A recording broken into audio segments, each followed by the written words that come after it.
मल्हारी खंडेराय कवच स्तोत्र। श्री गणेशाय नमः।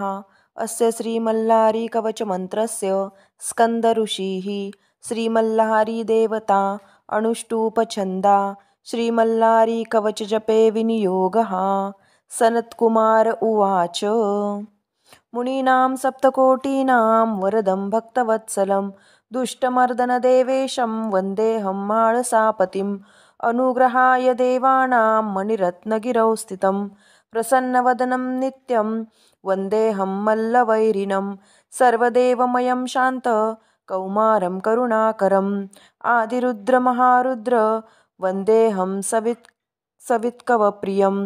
भुक्तिमुक्तिप्रदं देवं सर्वाभरणभूषितं कोटिसूर्यप्रतीकाशं वन्देऽहम् असुरान्तकम्।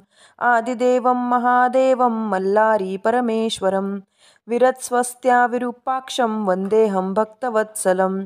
भोगरूपपरं ज्योति शिरोमालाविभूषितं त्रिशूलादिधरं देवं वन्देऽहं लोकरक्षकम्।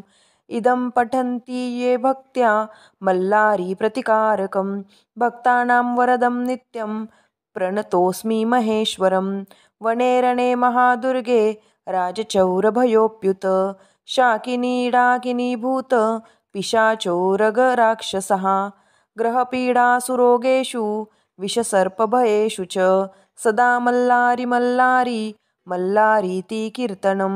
सप्तजन्मकृतं पापं तत्क्षणादेव नश्यति त्रिकाले तु पठे नित्यं विष्णुलोकं स गच्छति।